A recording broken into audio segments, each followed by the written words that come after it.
வணக்கம். இன்றைக்கி நம்ம பார்க்க போகிற சமையல் என்னென்னு பார்த்தீங்கன்னா, மொறுமொறுன்னு கம்பு தோசை எப்படி செய்யலாங்கிறத பார்க்கலாம்.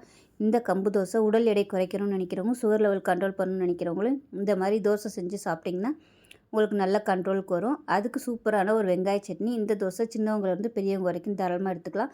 நிறைய இரும்பு சத்து, நார் சத்து எல்லாமே நிறைய இருக்குது. குழந்தைகளுக்குலாம் இந்த மாதிரி செஞ்சு கொடுத்திங்கன்னா உடல் ரொம்ப ஆரோக்கியமாக இருக்கும். ஸோ வாங்க இந்த கம்பு தோசையும் வெங்காய சட்னியும் எப்படி செய்யலாங்கிறத பார்க்கலாம்.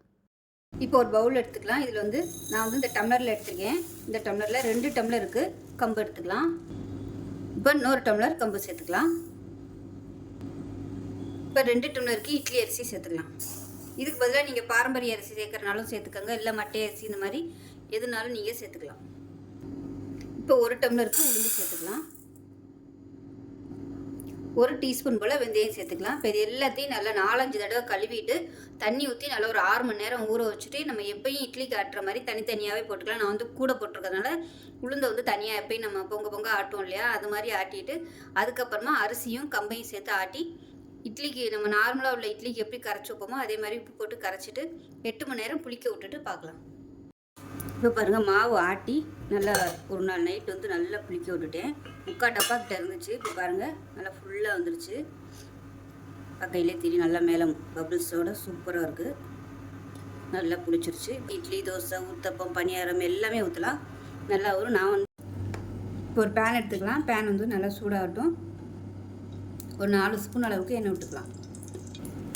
எண்ணெய் நல்லா சூடாயிருச்சு. மீடியம் சைஸாக ஒரு வெங்காயம் அதில் ஒரு கைப்பிடி அளவுக்கு இருக்கும், கட் பண்ணதை சேர்த்துக்கலாம். இது உங்களோட விருப்பம் தான், எப்படி வேணாலும் கட் பண்ணிக்கலாம். இப்போ இது கூடவே 3 வரமிளகாயும் சேர்த்துக்கலாம். 2 பச்சை மிளகாயை உடச்சிட்டு சேர்த்துக்கலாம். இந்த சட்னி பார்த்திங்கன்னா உங்களோட விருப்பம் தான். வெறும் பச்சை மிளகா மட்டும் போட்டு பண்ணாலும் பண்ணலாம், அப்படி இல்லைன்னா வெறும் வரமிளகாவும் சேர்க்கலாம். நான் பச்சை மிளகா கம்மியாக இருந்ததுனால கொஞ்சம் வரமிளகா ஒரு 3 சேர்த்துருக்கேன். உங்களோட விருப்பம் தான், எது பிடிக்குமோ நீங்கள் அதை சேர்த்துக்கலாம். இப்போ இது வதங்கிட்டு இருக்கும்போதே ஒரு 3 டேபிள் ஸ்பூன் அளவுக்கு கடலைப்பருப்பு சேர்த்துக்கலாம். இதையும் சேர்த்து நல்லா வதக்கிக்கலாம்.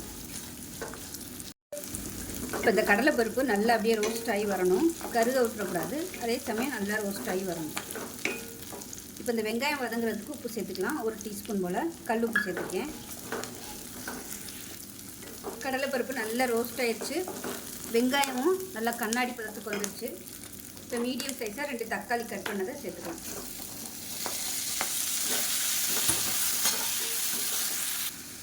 இப்போ தக்காளி வெங்காயம் நல்லா வதங்கிடுச்சு.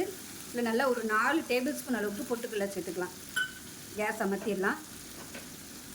கலந்து விட்டுட்டு ஆற விட்டு நல்லா நைஸாக அரைச்சிட்டு பார்க்கலாம். இப்போ பார்த்திங்கன்னா சட்னி அரைச்சி கொண்டு வந்துட்டு இந்த அளவுக்கு வச்சுக்கோங்க. இது தண்ணியாகவும் வச்சுக்கலாம், இல்லை இதோட கெட்டியாக வச்சுக்கிறதுனாலும் வச்சுக்கலாம். இதில் பார்த்திங்கன்னா கடுகு, உளுந்து, வரமிளகா, கருவேப்பிலை போட்டு தாளிச்சதை கொட்டிடணும். இப்போ பாருங்கள், மாவு தேவையான அளவுக்கு எடுத்துருக்கேன். தண்ணி ஊற்றி தோசை மாவு பதத்துக்கு கலந்து எடுத்துக்கலாம். இப்போ தோசைக்கல் நல்லா சூடாயிடுச்சு. தோசை ஊற்றிடலாம். அந்த தோசை ஊற்றும் போதே நல்ல வாசனையாக இருக்கும். இந்த வாசனையே எல்லாரையும் சாப்பிட கூப்பிடும். அந்த அளவுக்கு சூப்பராக இருக்கும் இந்த தோசை. கண்டிப்பாக செஞ்சு பாருங்கள். வாரத்தில் ஒரு 2 நாளாவது இந்த மாதிரி கம்பு வச்சு இட்லி, தோசை பண்ணலாம். சூப்பராக இருக்கும். இது மேலாப்பில் எண்ணெய் விட்டுக்கலாம்.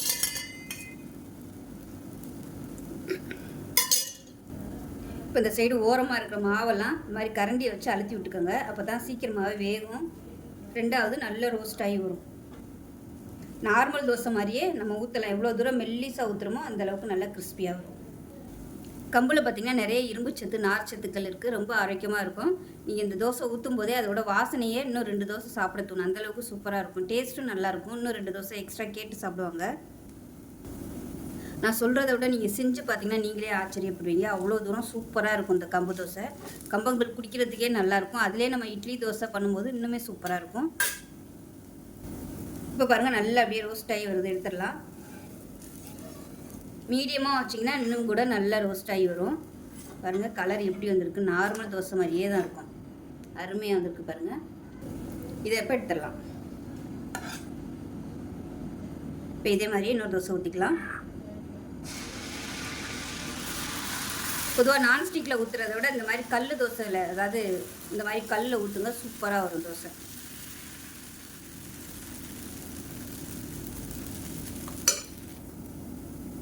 இப்போ பாருங்கள் நல்லா கிறிஸ்பியாக வந்துச்சு. நான் வந்து நல்லா மீடியமான ஃப்ளேமில் வச்சுட்டேன். நல்லா மொறு மொறுன்னு வந்துருச்சு பாருங்கள்.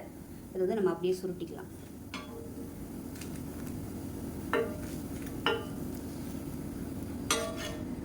பாருங்கள் எந்த அளவுக்கு கிறிஸ்பியாக இருக்குன்னு. ஸோ உங்களுக்கு எப்படி தேவையோ நீங்கள் அதுக்கு தகுந்த மாதிரி தோசை சுட்டுக்கலாம்.